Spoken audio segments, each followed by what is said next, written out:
Ici Londres. Ici Londres. Allô, contrôle. Est-ce que vous me recevez? Ici Londres, votre émission des associations. HDR, le mix des cultures.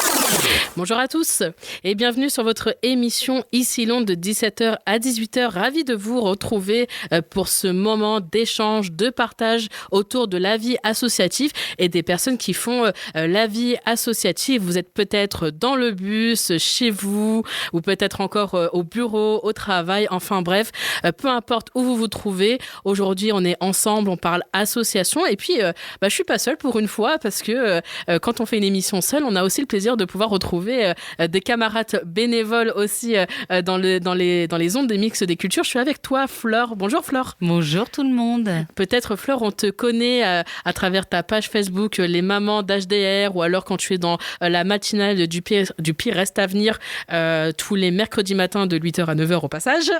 Oui, tout à fait. On te retrouve ici et puis sur ta nouvelle émission Répartons. Donc, ça me fait plaisir aussi de pouvoir partager une émission avec toi. C'est très rare qu'on partage des émissions, mais quand on le fait, on est bien contente. Oh, j'en suis ravie, vraiment enchantée. Et puis, toi et moi, on n'est pas seuls parce qu'on va pas faire l'émission toute seule. C'est pas toi que je viens interviewer, quoique tu auras peut-être des choses à me faire partager dans tes autres engagements. Mais il s'agira de Clémence et Elena de l'association Otium. Bonjour, mesdames. Bonjour. Bonjour. Vous allez bien ? Très bien, merci. Merci d'avoir accepté notre invitation et d'avoir pris le temps aussi d'échanger avec nous. On va un peu parler de votre association comme on a l'habitude de le faire avec tout le monde. Donc, vous allez passer aussi un peu du temps, 1 heure à échanger avec nous, à vous présenter, à présenter aussi l'association, ce qu'il y a derrière aussi et puis comprendre un peu tout ça. Forcément, la première question qui vient et qui permet un peu de poser tout de suite le décor, mais on dit Otium, mais si vous deviez résumer votre association en une phrase qui ne soit pas institutionnelle, vous direz quoi ? On dirait que Otium, c'est surtout l'histoire des liens entre êtres humains et de redonner du sens et au-delà du sens, de redonner de la matière dans les liens qu'on a entre humains. Et la matière, c'est clairement la transmission. Otium, c'est l'histoire de la transmission d'humain à humain. Peut-être quelqu'un voulait compléter, j'ai dû couper une parole. Pas du tout. On va se tutoyer si vous le voulez bien et si tu le veux bien. On parle d'histoire de transmission et d'ailleurs, ce mot « histoire », comment est né Otium ? Est-ce qu'il y a eu un déclic ? J'aime pas dire ça, mais une frustration, une urgence. À quel moment vous vous êtes dit toutes les deux, ok, ça peut plus rester une idée, on doit créer quelque chose ? Alors avec Clémence, on se connaissait déjà d'avant en tant qu'amis, en tant que collègues au sein d'une autre association.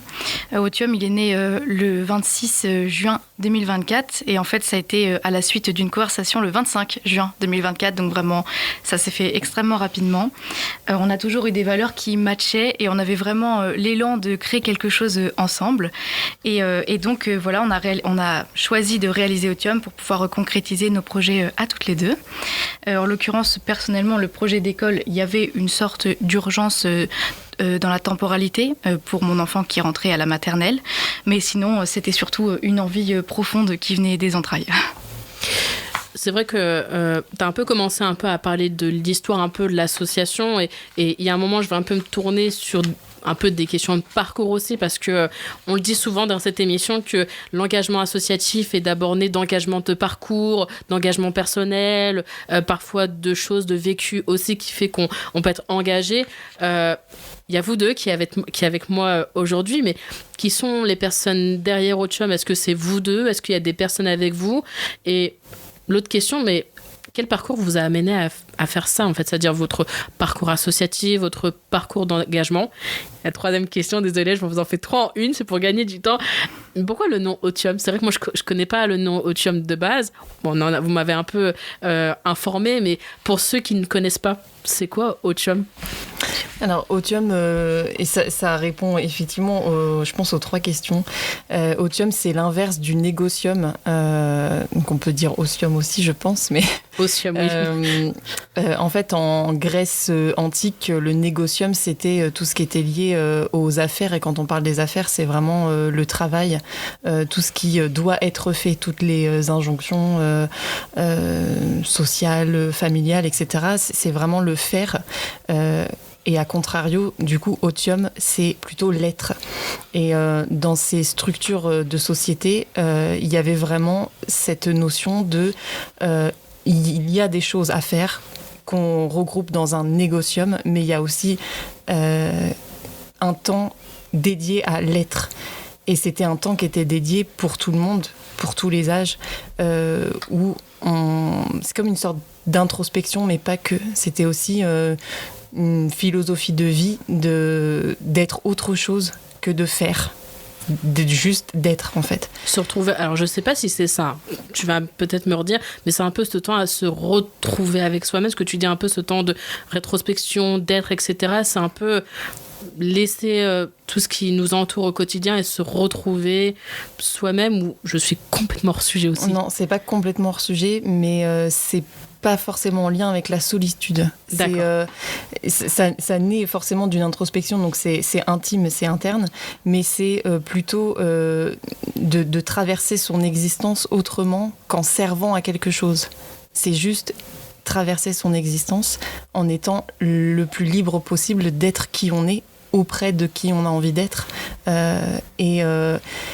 et de pouvoir produire autre chose que quelque chose qui est induit par une tâche, une responsabilité, un travail. D'être le plus soi-même possible. Enfin, je dis pas le plus soi-même, le plus... Est-ce qu'on pourrait dire le plus vrai de soi-même, c'est-à-dire d'être, oui, le plus soi-même, c'est-à-dire fidèle à soi-même, en face de soi-même.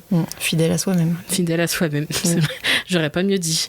Et ça raconte quoi de votre vision, tout ça ? Parce qu'un nom comme ça, quand on le choisit aussi, ça en dit long sur votre vision et votre regard. Ça fait trop de questions en même temps, je le conçois. Non, mais ça, c'est un beau parallèle, effectivement. Ça raconte de notre parcours, ça. C'est que Elena et moi, on est des personnes qui avons besoin d'espace pour exprimer et extérioriser qui on est. Et on a des parcours de vie où, à plusieurs moments, dans plusieurs sphères de nos vies, on n'a pas forcément eu cet espace d'être qui on est. Et aujourd'hui, on a cette envie de pouvoir créer cet espace-là, notamment pour les enfants. Parce que l'enfance, ça représente le moment où il y a le plus cette volonté de traverser son existence en étant totalement libre, en n'ayant aucune contrainte. Les enfants sont vraiment les plus... ils ont très peu d'entraves, en tout cas au début... émotionnelles, rien que émotionnelles par exemple, ils expriment leurs émotions comme elles arrivent, elles sont brutes, elles sont... Et c'est vraiment tout le contexte qu'il y a autour qui va faire que les enfants vont se conformer à des attentes sociales, familiales, etc. Et on a envie de réinsuffler ça dans la société, dans nos rapports, dans nos liens interpersonnels, de laisser de nouveau la place à cette spontanéité de l'enfance et cette vérité brute, ne serait-ce qu'émotionnelle. Et vos parcours, on va dire, parlent un peu de vous-même, parce que c'est vrai que sur la question de départ, quand je vous ai dit quel parcours vous a amené à là, c'est parce que, alors au-delà du vécu aussi, il y a un peu de constat aussi, si je peux me permettre de rajouter ça en supplément. Oui, c'est un constat qu'on a dû faire dans nos vies personnelles, mais aussi personnelles dans le sens notre individualité à nous, Elena et Clémence, mais aussi dans nos rôles de mère. Pour être un peu plus dans le concret, alors... Vous le verrez en ligne aussi, quand le lendemain vous aurez accès au replay, on vous donnera un peu plus d'informations et le lien aussi pour soutenir l'association et puis aussi pour voir ce qu'ils font. Mais dans ce que je vois, il y a des ateliers, dans ce que vous faites concrètement, on voit des ateliers, des formations, un soutien aux projets existants. Enfin voilà, il y a une liste de ce que vous faites. Est-ce que vous pourrez un peu plus développer tout ça sur vos actions et comment ça s'articule ? Alors pour le moment, ça s'articule pas énormément, pour la simple et bonne raison qu'on est seuls, toutes les deux, avec Clémence. On a eu quelques personnes qui ont rejoint le Hello Asso plutôt pour avoir des informations de temps en temps, des newsletters quand il y a des gros points évolutifs. D'accord. En l'occurrence, comme on est bénévole, travailleuse, parents à côté, ça ne voit pas vraiment le jour, très concrètement. L'idée, par exemple pour les ateliers, ce serait de les réaliser dans des structures publiques, dans des structures privées, auprès même de particuliers. On est vraiment ouverte, en fait, on a de la liberté. On peut se déplacer sur place. Moi, si besoin, j'ai un cabinet également. Enfin voilà, on a beaucoup de liberté. Le contenu des ateliers, ils sont faits par le biais de nos formations, parce que du coup, Clémence et moi, nous sommes doula. Ok. Et donc moi de mon côté, donc on a été toutes les deux formées par 2 sages-femmes québécoises, comme doula large spectre du coup. Et de mon côté, je suis plutôt axée sur la psychologie. Je me suis spécialisée dans le sommeil des 0-6 ans, donc je vais avoir des ateliers liés au sommeil des 0-6 ans. Clémence, elle a d'autres spécialités, en l'occurrence les grossesses gémellaires, le ribozo. Elle a d'autres choses qu'elle sait faire, ce qui va permettre de faire des ateliers sur ces sujets à elle. Et en fait, d'ailleurs, on est intéressé pour avoir des personnes qui rejoignent l'association, également pour proposer leurs compétences qui leur sont propres et proposer des ateliers, pourquoi pas par le biais d'Otium par exemple. Avec la liste que vous proposez, quoi. Tout à fait, c'est ça. Ils peuvent venir rajouter même des sujets en fait et créer leurs ateliers. Il y a vraiment beaucoup de souplesse. C'est une association qui peut être ouverte à presque n'importe qui, entre guillemets, tant que les valeurs sont conformes à ce que nous on porte, évidemment, parce que sinon ça perd son sens. Mais voilà. C'est vrai que vous le dites, alors nous on le redit aussi, mais n'hésitez pas au fur et à mesure de l'interview à rejoindre aussi un peu cette aventure-là auquel vous pourrez aussi vous reconnaître, vous identifier aussi et puis pouvoir aussi proposer ou vous rejoindre aussi dans ce qu'elle propose. C'est vrai que j'ai cité les ateliers, mais ça peut être des moments d'échange, ça peut être des formations, etc. Flore, je me tourne vers toi, parce que tu es bien là pour quelque chose. Tu vas peut-être quand même dire quelque chose. Oui, t'as bien quelque chose à me dire. Là, comme ça, toi, c'est la première fois que tu entends un peu parler, j'aime pas dire comme ça, mais de ce type d'association. C'est quelque chose qui est nouveau. Tu as déjà vu ça auparavant. Voilà, j'aimerais juste avoir ton regard aussi, et pour compléter un peu le regard des filles. Pour être très honnête, en fait, je suis en lien avec le Fabalab qui propose plein d'ateliers autour de la parentalité et ça touche un petit peu de tout. Mais le fait que ces jolies dames soient des doigts-là, c'est un angle différent. Alors, je me permets d'interrompre. C'est quoi des doigts-là? Alors, parce que autant moi, depuis tout à l'heure, je fais oui de la tête sans savoir, mais est-ce qu'on peut m'expliquer ce que c'est une doigt-là? Je sais pas comment on peut l'expliquer. Je sais pas si une de vous trois se porte volontaire pour nous expliquer aussi, au moins qu'on ne se sent pas isolé. Ce qu'on va faire, c'est que on va chacune donner notre définition du métier. Déjà, on dit doula. Oui, alors si moi je commence déjà à mal le prononcer, on a un mauvais départ. Il n'y a pas de problème. Ça vient de la Grèce encore. C'est un mot grec qui signifiait servante à l'époque. Et c'est des personnes qui gravitaient autour d'un système familial et qui étaient là pour supporter les familles dans des passages de vie importants, notamment le passage du devenir parent. Et donc c'est un métier qui vient d'Angleterre. Ils ont fondé une association qui s'appelle Donna International, quelque chose comme ça. Et c'est un métier qui existe depuis plus de 30 ans maintenant, je pense, en Angleterre et qui vient difficilement mais sûrement en France. C'est un métier qui n'est pas reconnu en France et qui suscite beaucoup de débats sur...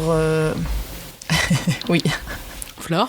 Je voulais pas vous couper, je vous laissais juste pour préciser que je demandais la parole. Oui, c'est un geste de radio. Est-ce que doula, c'est en accompagnement avec la sage-femme ou c'est pour remplacer la sage-femme ou c'est complètement autre chose? Comment que ça se passe par rapport à une sage-femme? Alors, doula et sage-femme, c'est pas le même métier. C'est super important, c'est bien que tu poses la question parce qu'en l'occurrence, on n'est pas du tout des personnes médicales. Donc les sages-femmes, elles ont leur spécialité. Nous, on a les nôtres, différentes manières de l'appliquer, différents rapports avec les personnes qu'on accompagne aussi. Donc non, ce sont deux choses très différentes, très complémentaires. Nous, par exemple, à titre personnel, on est favorable pour les sages-femmes. On a vraiment envie, une femme, une sage-femme, on trouve ça évident. Enfin voilà, on est vraiment pour les sages-femmes sans aucune hésitation. Et moi, par exemple, ça m'arrive de collaborer avec des sages-femmes pour des familles, mais uniquement de collaborer. En fait, c'est jamais seul face à des sages-femmes. Enfin voilà, je pense que ce serait important que justement on puisse se soutenir entre métiers, parce que jusqu'ici, je pense que les doulas, comme c'est pas réglementé, on peut aussi ne pas être formé, on peut aussi avoir des gestes problématiques, j'imagine. Du coup, ça va être de notre responsabilité éthique, morale aussi, d'être formé, d'être adapté, de savoir avoir une posture qui est juste au sein de l'espace, notamment du coup vis-à-vis des soignants quand on est dans des maternités, parce que notre place est très particulière dans ce cas-là quand même. Et voilà, vraiment, moi je fais un appel pendant que j'y suis là pour les sages-femmes, ne nous voyez pas comme des concurrentes, comme des personnes qui prennent votre place.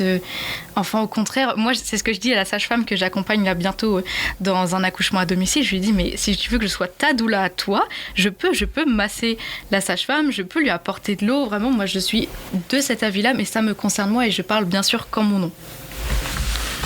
Alors justement, dans vos ateliers que vous proposerez, ça serait un accompagnement périnatal éventuellement, mais pas que. Je pense qu'il y aura des ateliers en soins et en spiritualité peut-être pour les personnes. Alors non. Non, la spiritualité, non.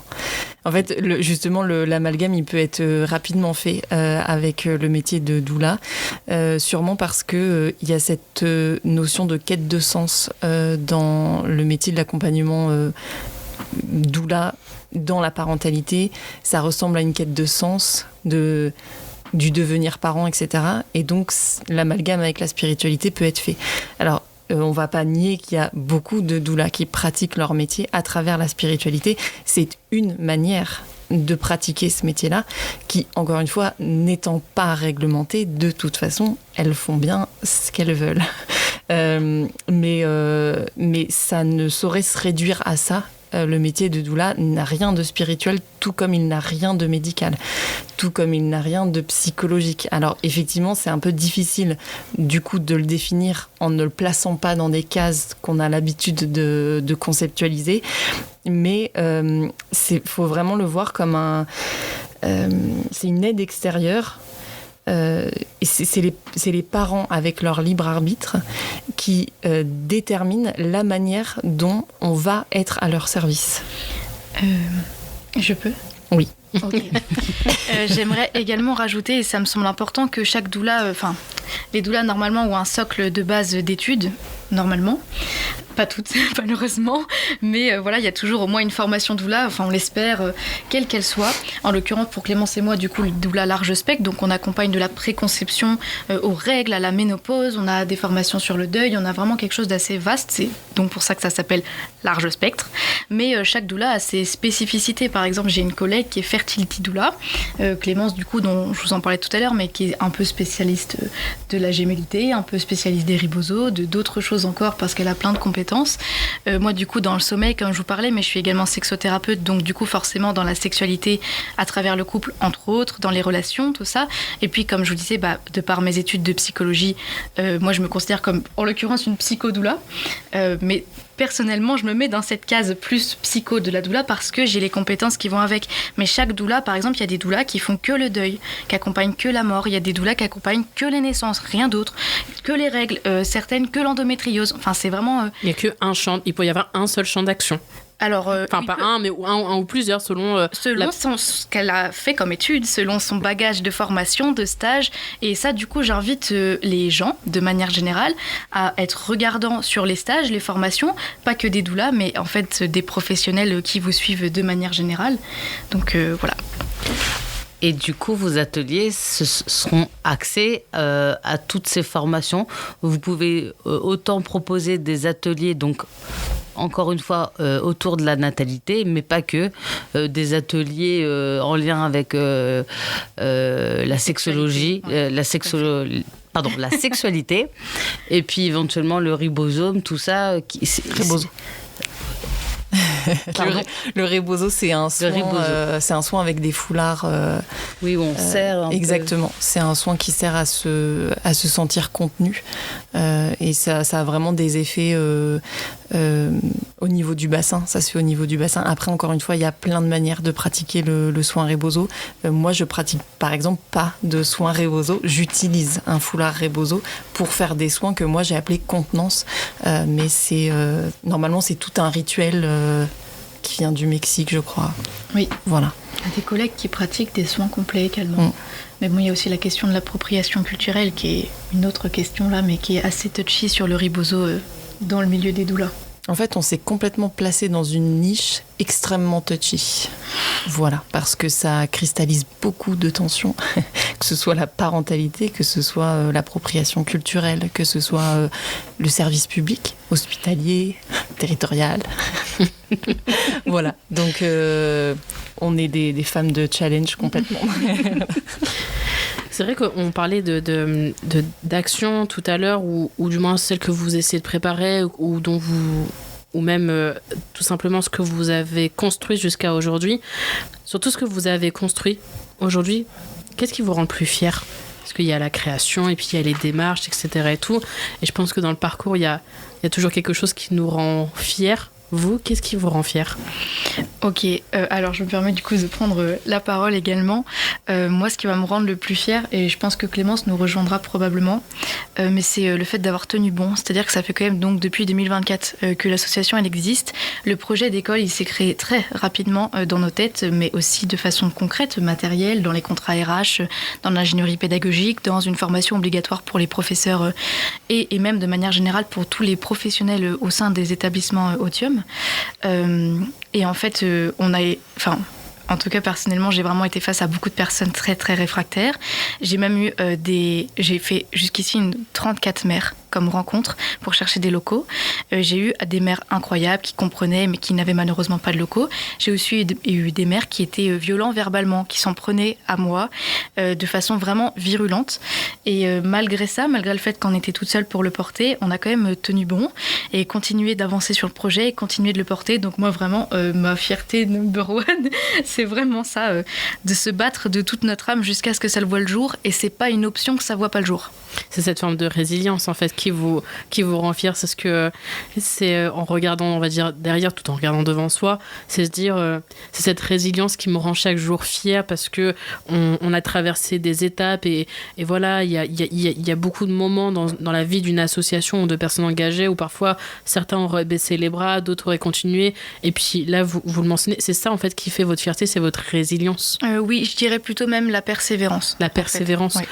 Clémence, un peu dans le même élan aussi de fierté, ou non, ou encore quelque chose en plus peut-être. Oui, en fait c'est surtout que moi ce qui me rend le plus fier, c'est d'avoir trouvé quelqu'un qui partage les mêmes valeurs et surtout qui a cette force d'exécution remarquable.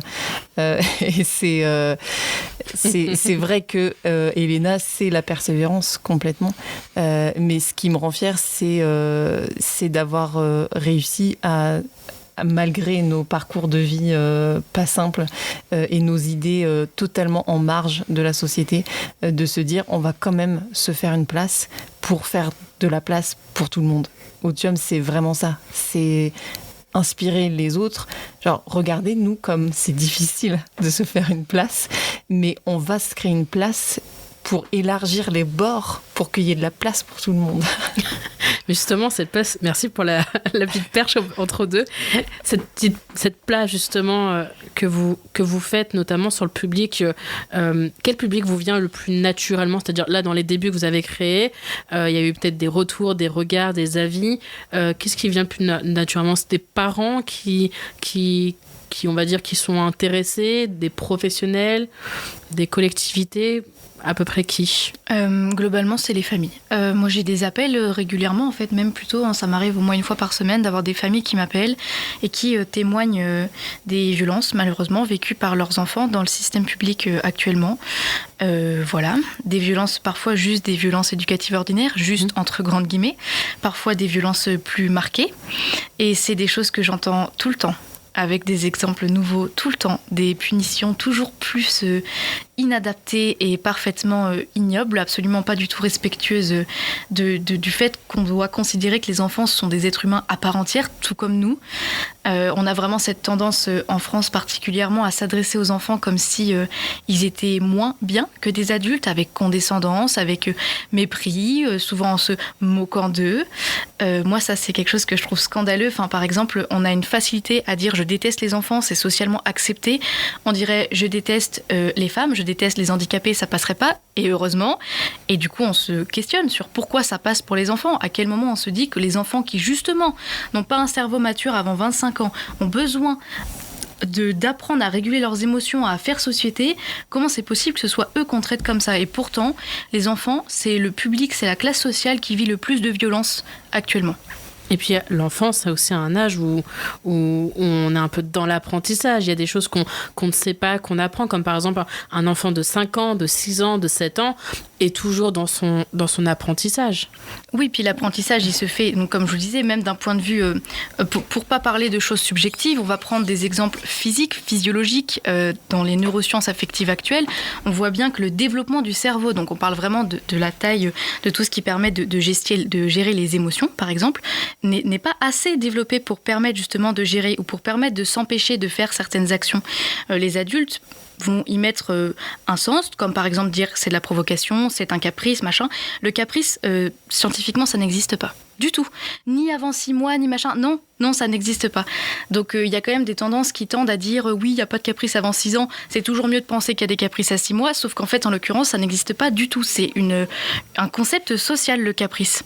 Et du coup, c'est vraiment intéressant de se détacher de tous ces concepts-là, d'enfants rois, de machin, de caprice. Non, stop, ce sont juste des enfants, des boules d'explosion émotionnelle.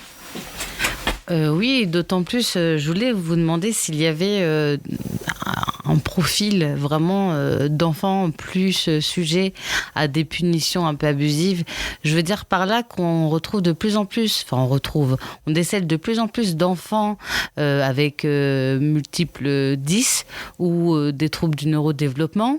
Et souvent ces enfants sont sujets donc à être incompris, parce que je trouve qu'en général, les enseignants sont pas forcément formés à accueillir et à la pédagogie envers ces enfants.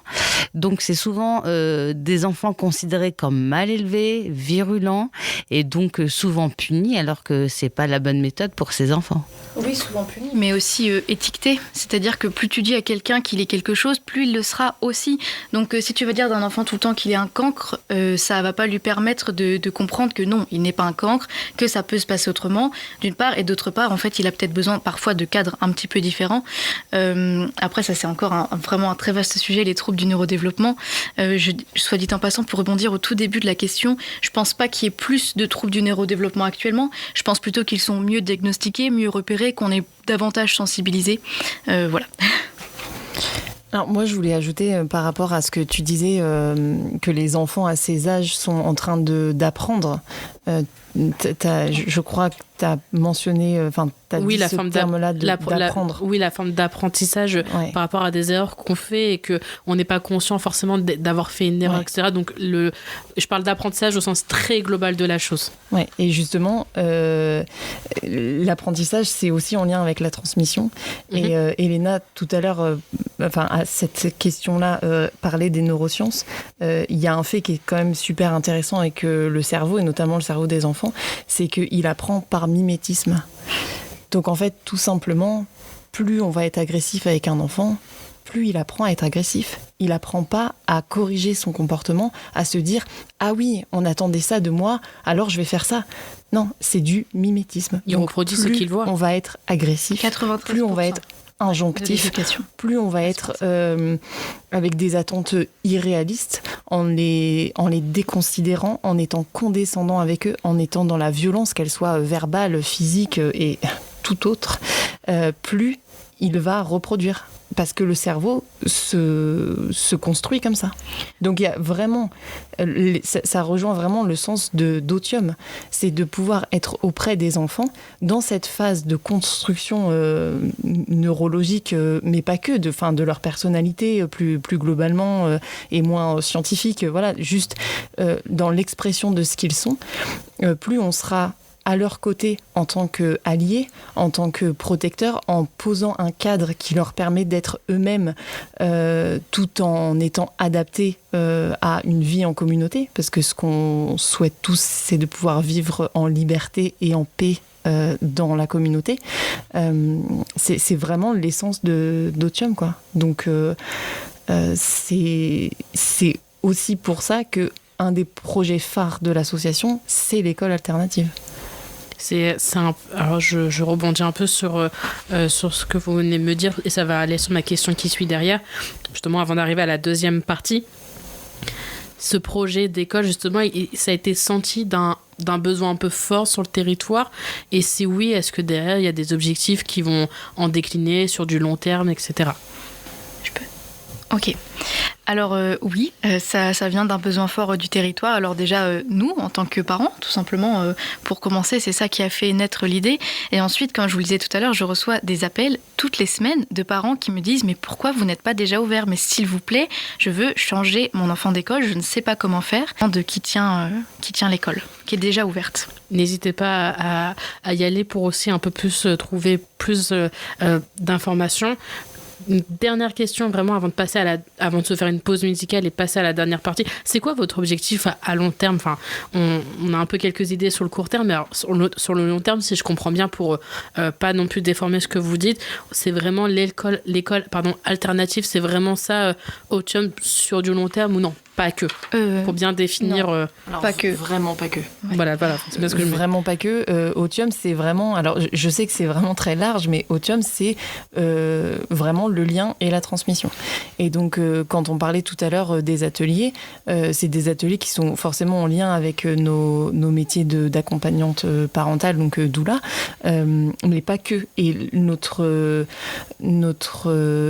souhait aussi de pouvoir accompagner des projets existants, c'est justement, comme je le disais tout à l'heure, de pousser les murs et de faire de la place pour tout le monde et d'être une sorte de tremplin pour d'autres personnes qui ont envie de s'investir dans proposer des ateliers, etc., pour proposer leur propre vision de n'importe quel sujet, tant que ça correspond évidemment bien à nos valeurs. Mais le long terme d'Otium, c'est surtout persévérer, en fait.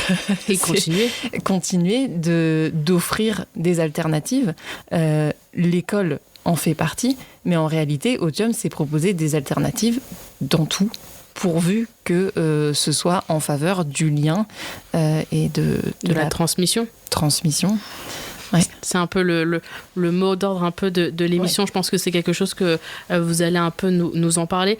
Si vous le voulez bien, on va passer un peu à la deuxième partie de l'émission. Alors, on va se faire une pause musicale aussi. Je pense que les auditeurs aussi attendent la petite pause musicale entre deux.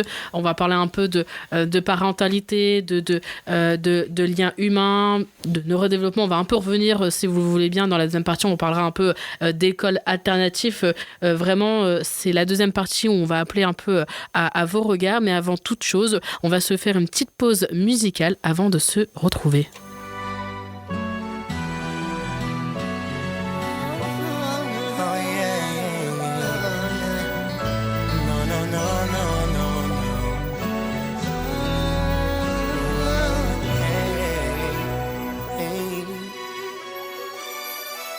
Le cœur vidé par la souffrance des siens, cet enfant reste là face au destin.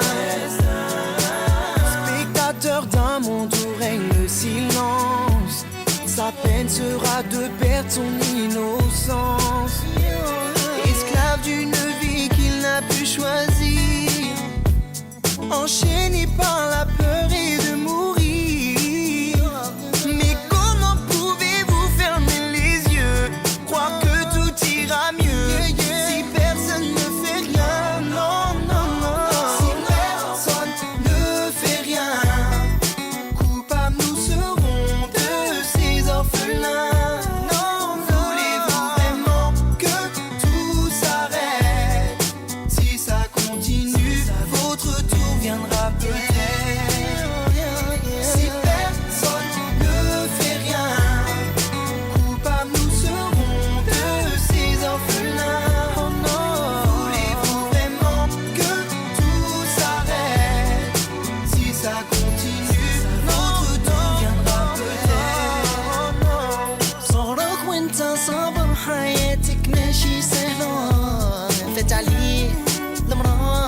يابر في الميزيريا يا اليتيم هذا لوالدين كرشك ديما خاوية تشوف غير بعيني ما تتكلم ما تقول انا باقي في التالي ديما تستنى وشحال فاتوا ليك ايام يا خويا باقي قلبك يا حنين امك في هذه الدنيا si personne ne fait rien pas nous serons de ces orphelins voulez-vous vraiment que tout s'arrête si ça continue votre tour viendra peut-être مكتوب شي مرات يخليك تسولفلي mes frères gardons l'espoir et la force d'y croire مكتوب شي مرات يخليك تسولفلي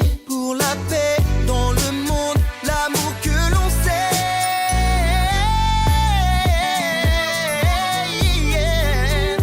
oh non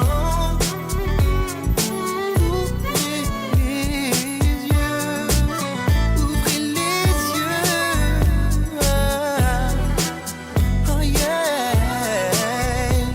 si personne ne fait rien pas nous serons de ces orphelins voulez-vous vraiment que tout s'arrête orphelin si ça continue votre tour viendra peut-être si personne ne fait rien pas nous serons de ces orphelins voulez-vous vraiment que tout s'arrête si ça continue votre tour viendra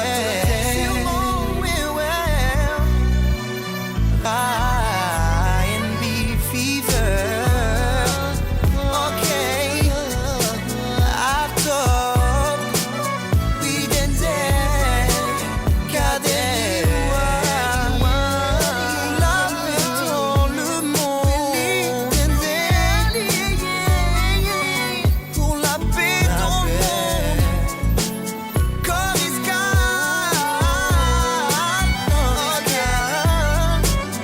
pour la paix dans le monde pour la paix dans le monde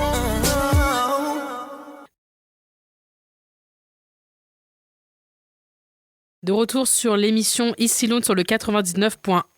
On est toujours là, toujours présente, bien sûr, bien accompagnée avec Fleur. Tu es toujours là, normalement, non? Fleur, tu es toujours là? Je ne suis pas partie. Non, entre deux, t'as pas pris un bus, t'es resté dans les studios et nos invités aussi n'ont pas pris de bus entre deux ni la voiture pour repartir. Donc, mesdames, on va reprendre un peu le sujet de la conversation. On était déjà un peu en train de commencer à être sur la partie 2.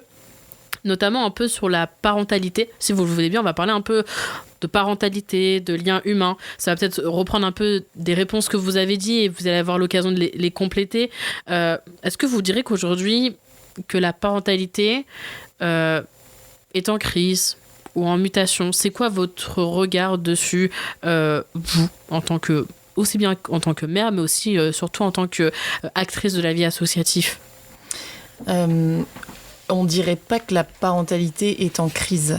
Et si elle est en mutation, je pense qu'elle a toujours été plus ou moins en mutation. Les liens humains, de toute façon, le faire famille, il est comme le faire communauté, il est toujours en mutation. La vie, c'est le mouvement et l'être humain a besoin de mouvement. Et donc, il est perpétuellement à la recherche de mieux-être, de mieux vivre ensemble. Donc, la parentalité est en mutation et oui, c'est un constat qu'on peut vivre dans nos intimités. Quand on est devenu mère, ça a été une mutation individuelle et on sent bien effectivement qu'au niveau social, c'est aussi en mutation. On parle un peu des parents, enfin je vais un peu avancer aussi la question, mais au-delà de la mutation, est-ce que pour vous, qu'est-ce qui fragilise le plus les parents aujourd'hui? Alors forcément, je ne suis pas mère de famille, donc je n'ai pas de regard. Vous avez un peu cité sans le dire que vous êtes aussi mère. Mais pour vous, qu'est-ce qui fragilise le plus les parents? Si on peut aussi inclure les papas avec. Alors pour moi, c'est premièrement le manque de soutien. Sans aucune hésitation, on dit souvent il faut un village pour élever un enfant. C'est vrai, il est où le village concrètement? Maintenant, on a beaucoup de familles qui sont éloignées géographiquement, qui n'ont pas forcément même de partenaires. On a des mamans solo, on a vraiment des parents qui sont isolés en fait et qui ont plus du coup la possibilité de partager les charges parce que faire famille, ça demande des charges. Même exister tout seul, ça demande des charges. Donc encore plus avec des enfants. Donc il y a d'une part ce manque de soutien. D'autre part, il y a donc les charges dont je parlais, globales, donc logistique, financière, surtout actuellement, on connaît les conditions financières de tout le monde un petit peu. Émotionnelle aussi, parce qu'on est une génération qui essaye de régler ses traumas, d'apprendre à réguler nos émotions parce que nos parents ne savaient pas forcément nous l'apprendre, tout en apprenant à nos enfants à réguler leurs propres émotions. C'est un travail qui est carrément colossal. Donc voilà, il y a ça. Il y a également le retour au travail qui est extrêmement précoce parce qu'on est dans une société qui est capitaliste et qui veut qu'on fasse de l'argent concrètement, donc avec des tout petits de 2 mois qui sont séparés de leurs parents pour être mis à la crèche dans des conditions pas forcément idéales. Les pros font bien ce qu'ils peuvent, mais des fois c'est pas toujours parfait parce qu'ils sont en sous-effectif, parce que c'est la merde concrètement. Donc ça c'était les premiers points. Et le dernier point selon moi, c'est la surcharge informationnelle. Les parents ils sont bombardés d'informations, de conseils, de tata Odette, même parfois de conseils professionnels. De la part de médecins ou autres, de tout professionnel sur Instagram, de spécialistes du sommeil, qui sont parfois pas adaptés, parfois culpabilisants. Donc ça n'aide pas à être parent actuellement. J'ai envie de rajouter aussi que j'ai eu un jour la sensation que l'enfant lui-même avait changé. Alors déjà, il faut savoir que historiquement, la parentalité a changé. C'est-à-dire qu'il y a un peu plus d'un siècle, l'enfant était, comme vous disiez tout à l'heure, sous-considéré. Il était considéré comme moins qu'un adulte. Donc on ne prenait pas en compte forcément ses envies. On ne prenait pas en compte ses émotions, ses frustrations. Et là, justement, il y a un psychiatre à qui j'ai posé la question et qui m'a avoué que maintenant, désormais, les enfants étaient complètement intolérants à la frustration. Qu'est-ce que vous en pensez? Est-ce que l'enfant de notre ère, de notre génération, nos enfants sont-ils différents des enfants d'il y a 50 ans? Non, et d'ailleurs je vais juste rebondir sur le début où vous disiez que avant on n'était pas tolérant des enfants, on n'est toujours pas tolérant des enfants. Voilà Clémence, je te laisse compléter peut-être parce qu'après... Non, effectivement, les enfants... Alors, on n'est pas psychiatre, donc on ne saurait pas... être plus royaliste que le roi. Nous, ce qu'on peut dire dans nos expériences et de par notre bagage de formation et de par, de toute façon, nos valeurs humaines, c'est que non, les enfants n'ont pas changé. Les enfants sont pas autre chose que des êtres humains. Déjà, la notion de... Moi, j'aime bien cette phrase de être en situation d'enfance. Ce sont des êtres humains qui sont en situation d'enfance. On ne sort pas, on n'entre pas d'un état d'enfant pour en sortir. On est en situation d'enfance. Et la frustration, c'est un état émotionnel qui touche toute personne qui possède un système émotionnel, en fait. Même les adultes. Et les adultes... Enfin, je sais pas, on a quand même tous fait l'expérience de gérer sa frustration. C'est facile pour personne. Et justement, on a aussi un éclairage. Les enfants d'aujourd'hui ont la possibilité d'être accompagnés différemment grâce aux neurosciences affectives et sociales qui permettent de mettre un éclairage sur la manière dont on peut accompagner les enfants à travers leurs différentes émotions ou leurs différents obstacles de vie. Donc la frustration des enfants d'hier était gérée à coup, c'est tout, à coup. Parce qu'il n'y avait pas d'espace d'écoute pour les enfants. Aujourd'hui, on essaye, mais pas qu'avec les personnes en situation d'enfance, avec tout le monde. Il y a cette mutation sociale globale de faire en sorte que tout le monde se sente entendu. Et la frustration, c'est pas autre chose que de ne pas se sentir entendu. Un enfant, et nous, on peut, pour parler de notre cas personnel, parce que on vient parler des enfants dans leur globalité et on vient faire des généralités sur une génération d'enfants qui donc ne toléreraient plus la frustration. Nous, à titre personnel, nous avons 2 enfants. Chacune a 2 enfants. Voilà. Ce qu'on peut faire de l'expérience. Ah pardon, oui, j'ai fait une erreur dans ce que j'ai dit. Chacune, on va dire, a un enfant, ou alors je dis des bêtises encore. Ça, non, c'est un enfant. D'accord. Un enfant chacune. Désolée, je vous ai donné un enfant supplémentaire. Pardon. Oui, non, merci. Excusez-moi. C'est que on a eu à gérer bon nombre de frustrations parce que de toute façon, l'expérience humaine est faite de frustration. Un enfant, il naît totalement dépendant de ses figures d'attachement et de référence. Il ne sait pas marcher, au début, il ne sait pas s'asseoir, il ne sait pas parler, il ne sait pas se faire à manger tout seul. C'est frustration sur frustration. Et ça vient aussi avec la notion de persévérance, de résilience, etc. Les enfants ont une capacité à la résilience qu'on pourrait croire infinie. En réalité, plus on les contraint à utiliser cette résilience, moins ils en ont et plus ça donne des adultes névrosés. Mais voilà. Et donc nous, à titre personnel, la manière dont on va gérer ces frustrations, j'ai pas meilleure résolution de conflit, on va dire, avec mon enfant que en lui disant je sais que c'est frustrant pour toi, je sais que là ce que tu vis c'est pas facile, mais rien de ce que je dis ou fais n'est fait contre toi. Et en fait, c'est cette intention posée face à un enfant, qu'on soit son parent, qu'on soit son tuteur, qu'on soit son professeur, qu'on soit un éducateur, qu'on soit... Peu importe, c'est de faire sentir à l'enfant que là, ce qu'on attend de lui, c'est pas contre lui. C'est en faveur d'une logistique, d'une écoute... Et en fait, tout peut être traversé par l'enfant, même la frustration, même la colère, même la tristesse, s'il se sent entendu. Et ça, je pense qu'on peut tous en être témoins quand on est, même à l'âge adulte, quand on est auprès d'une personne qui nous accueille inconditionnellement dans ce qu'on est en train de traverser, mais tout devient facile. Même le deuil, on peut tout traverser en tant qu'être humain tant qu'on a à nos côtés quelqu'un qui est en capacité d'accueillir, d'écouter, de soutenir. Rien ne remplace ce qu'on est en train d'expérimenter. La colère, la frustration, le deuil, rien. Ce qu'on est en train de le traverser, on est en train de le traverser. Personne ne peut nous sauver de ce qu'on est en train de traverser. En revanche, on peut faire en sorte de ne pas faire sentir les autres tout seuls.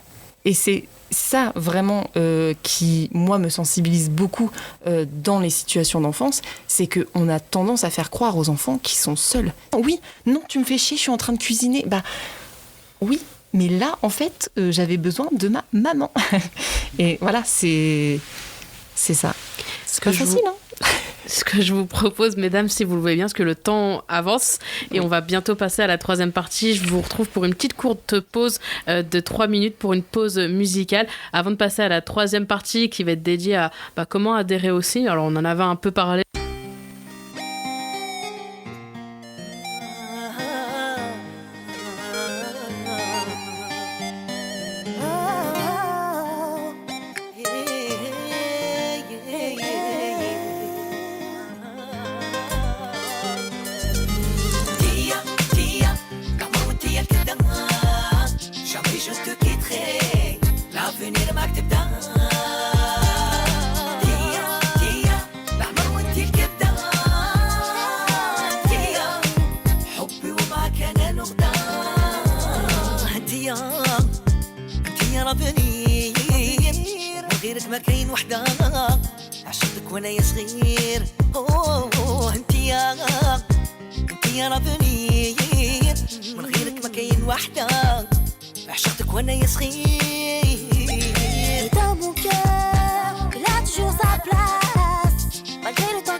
نقطة ضعفي كلمة عشقك ما بان On se connaît par cœur, on sait quand l'autre a mal au cœur, mais on ose se l'avouer. Fais le premier pas, baby. Dis-moi, lequel de nous deux reviendra, dis-moi. On devrait s'arrêter là, baby. On est si bien, toi et moi. Lequel de nous deux rappellera, dis-moi. Je n'arrive plus à me raisonner. Sur toi, je suis perdue, l'impression de ne plus exister. Et j'avance dans l'inconnu en espérant te retrouver. Mais amour, je n'arrive plus à me raisonner. Sur toi, je suis perdue, l'impression de ne plus exister. Et j'avance dans l'inconnu en espérant te retrouver. Tia, tia, comment dire que demain, jamais je te quitterai. L'avenir m'accepte.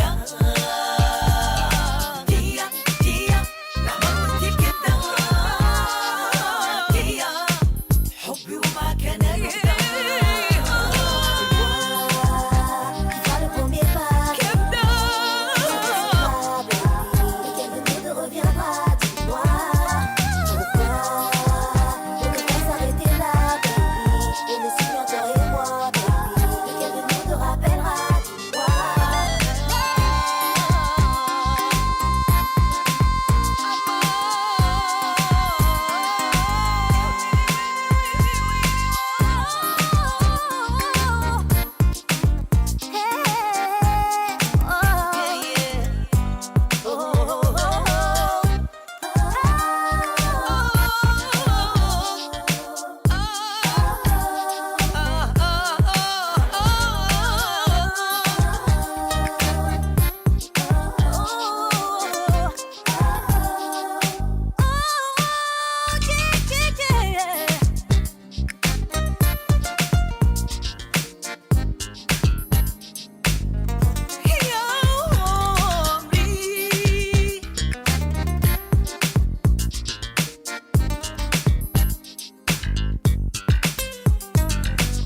De retour sur votre troisième partie de l'émission Ici Londres qui arrive à sa fin.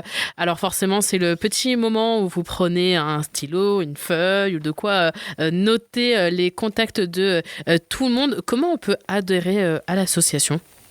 Alors nous on a un Hello Asso, c'est assez simple, on peut trouver le QR code ou même le lien sur notre Instagram, notre Facebook. Vous pouvez nous demander par mail à EC comme Elena Clémence, BG comme Boussard Gantier, pro, PRO, @gmail.com si vous en avez besoin. On essaye également de mettre des affiches un peu partout pour que vous puissiez en retrouver, mais franchement pour le moment c'est pas encore, il y en a pas partout, on fait ce qu'on peut. En tout cas, vous pouvez les retrouver à la radio HDR si jamais vous passez dans le coin 9 rue Georges Braque. Voilà, c'est fait. Voilà, super. Les personnes qui peuvent adhérer à Otium, c'est vraiment tout le monde en fait, hein, mais je pense que vous l'avez compris parce qu'on l'a vraiment bien exprimé depuis le début. La Les porte est pros, ouverte à tout le monde. Voilà, les pros, les familles, les curieux, les personnes qui partagent nos valeurs, on est là, on vous attend, pas de soucis. Les manières de soutenir notre association, elles sont quand même diverses et variées parce qu'effectivement, on a actuellement besoin de locaux, par exemple. Mais les locaux, ça peut aussi être, je ne sais pas si vous avez des grands-parents qui ont un très très très grand jardin et qui ont beaucoup de sous et qui aiment les enfants, par exemple. Mais on peut construire sur des jardins, des locaux. Nous, on a besoin de 150 mètres carrés intérieurs minimum parce qu'on a des règles à respecter, par exemple pour les dortoirs, etc. Donc il faudrait mettre aux normes ERP, bien sûr, mais donc 150 mètres carrés intérieurs et un accès à l'extérieur à moins de 15 minutes à pied, mais à petit pied de maternelle. Donc c'est quand même ce qu'il faut penser, puisqu'on est quand même une école du dehors. On n'a pas beaucoup parlé de l'intérieur de l'école, mais en fait, Otium, c'est une école qui prévient les violences éducatives ordinaires, qui prépare les enfants aussi à faire face à ça, à les reconnaître, donc les identifier, mais aussi à les contrer. C'est-à-dire que beaucoup de parents nous disent « Oui, quand vous mettez vos enfants dans une école alternative, ils sont dans une bulle, comment font-ils après ?» Nous, on ne les met pas dans une bulle, on les respecte, effectivement, ce qui pourrait sembler être une bulle par rapport au monde extérieur actuel, mais on les forme aussi à affronter ce monde extérieur.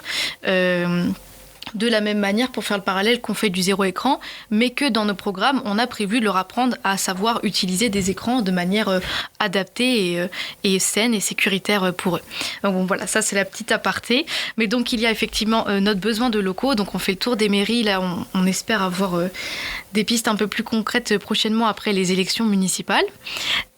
Également, on a besoin de sous, forcément, parce que s'il faut faire construire, on a besoin de sous. On peut faire des dons financiers. Tout à fait. Sur le LOASO, en fait, il y a deux façons différentes. Il y a soit l'adhésion. Alors, il y a plusieurs piliers d'adhésion selon l'investissement qu'on veut mettre. On peut vraiment avoir des gens qui adhèrent juste pour avoir la newsletter une fois tous les 6 mois. On ne va pas encombrer les boîtes mail, pas d'inquiétude. On a aussi les piliers avec un petit peu d'investissement, des petites tâches, par exemple, juste déposer quelques flyers de temps en temps, imaginons. Et puis, on va avoir des investissements un peu plus importants. Donc, on n'a pas forcément besoin de diplôme dans la parentalité. Ça peut nous être utile. En l'occurrence, on a besoin de peaufiner notre ingénierie pédagogique si des enseignants, des directrices, des directeurs passent par là. Mais on a aussi besoin d'une reprise et de l'ajustement de l'administratif, des contrats RH, si jamais. On a des besoins dans la communication des personnes pour tenir les réseaux. Donc ça, c'est des choses qui sont déjà un peu plus accessibles. Donc pour le projet d'école, on a aussi besoin de recherche de partenaires, donc de contacter les gens par mail, de se déplacer dans des lieux pour, comme le Fabalab en l'occurrence, pour pouvoir faire des ententes entre nous.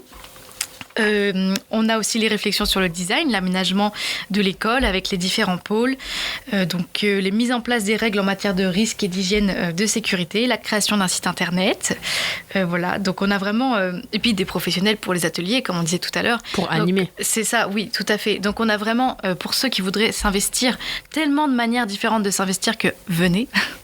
Et puis pour ceux qui hésiteraient encore, au pire, me contacter, ça coûte rien, c'est gratuit, ça n'engage en rien. Donc vous pouvez nous écrire et puis voir si vous souhaiteriez prendre une place selon ce qu'on peut faire également. Vous avez une page Instagram aussi dans laquelle on peut peut-être vous contacter ou vous suivre? Oui, je l'ai cité au début effectivement, mais c'est vrai que j'ai beaucoup enchaîné. C'est @otium-asso. A2SO, tout à fait. Sachant que les QR codes se retrouvent également sur les flyers, donc du coup qui sont à HDR actuellement. Exactement. Ou que vous pouvez aussi avoir via le replay de l'association, de l'émission que vous pourrez retrouver dès demain, où vous pourrez aussi avoir le lien de la page Instagram et aussi la page pour vous soutenir. Peut-être la dernière question pour finaliser et pour fermer cette émission. Si un parent ou un professionnel hésite à vous contacter, qu'est-ce que vous avez envie de lui dire? Voilà, si vous avez 20 secondes pour le convaincre, Qu'est-ce que vous lui direz? Alors 20 secondes pour le convaincre, je ne sais pas, mais en tout cas, je sais que premièrement, effectivement, ça n'engage en rien de nous contacter. Donc, une discussion est toujours possible, un appel est toujours possible, des échanges par écrit, des vocaux, quoi que ce soit. On est quand même très souple dans notre manière de contact. Je recontacte très rapidement parce que je l'ai sur mon téléphone, le mail pro, donc je réponds vraiment rapidement, donc il n'y a pas d'hésitation à avoir. Merci beaucoup d'être venu dans nos locaux. Je reprécise aussi, je le redis, n'hésitez pas aussi à rentrer en contact et à poser aussi toutes vos questions, peut-être des questions auxquelles vous vous êtes posées pendant l'émission et que vous attendez des réponses. Donc je le précise, c'est ecbgpro@gmail.com pour pouvoir avoir des informations. N'hésitez pas aussi à vous rendre sur la page Instagram @otium-asso et aussi via Helloasso pour soutenir, faire un don, 1, 2, 5 euros, 10 euros. N'hésitez pas à faire un don et apporter aussi de votre générosité et aussi de votre temps si vous avez du temps à apporter, que ça peut être sur du numérique aussi parce que on est dans une génération très connectée. Alors s'il peut y avoir ce genre de connexion au bénévolat, n'hésitez pas aussi à apporter aussi cette connaissance aussi et à faire ramener de votre richesse aussi pour faire encore exister et puis pour vous permettre aussi toutes ces actions que vous allez proposer. Nous, on peut que vous remercier, on peut que vous souhaiter sur du long terme d'avoir que cette école alternative voit le jour aussi et que des parents qui nous écoutent et des enfants qui nous écoutent aussi avec leurs parents au passage ou des personnes de tout âge puissent aussi voir le jour. Donc merci vraiment encore d'avoir pris le micro, d'avoir pris ce temps, d'avoir répondu aussi à nos questions et aux questions aussi de Flore. Flore, que tu es là et que je dis aussi merci d'avoir participé aussi à cette émission et d'avoir été avec moi à la co-animation et d'avoir un peu soulevé aussi des questions que parfois on ne pose pas ou que je n'ai pas pensé aussi à poser. Voilà, c'est là aussi tout l'apprentissage est là durant cette émission. Et quant à vous, merci aussi d'avoir suivi l'émission Ici Londres. Ne quittez pas, surtout ne vous déconnectez pas d'HDR. Tout de suite, ce sont les années jazz. Oui, un tout petit peu de calme, ça va nous faire un peu du bien.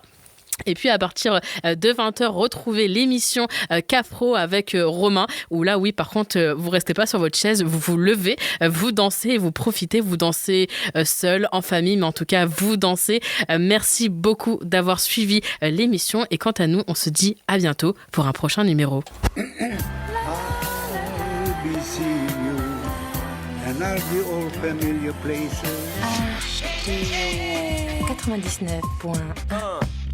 Tu le prends comme tu le veux. Écoutez. Allô? Vous êtes des policiers? Non, madame, des musiciens. Des gens qui n'ont pas plus de conscience que ça, moi ça me révolte. Saloperie, je te foutrais tous en prison, moi. Parfaitement pas de pitié, allez en prison. Voyou, anarchiste, mauvais français. On le fait pour nous, on le fait pour ceux qui nous écoutent. Et si c'est pas dans tes radios, qu'est-ce que tu veux que ça nous foute? Le mix de toutes les cultures. Je m'applique volontiers à penser aux choses 99.1 auxquelles je pense que les autres ne penseront pas. HD.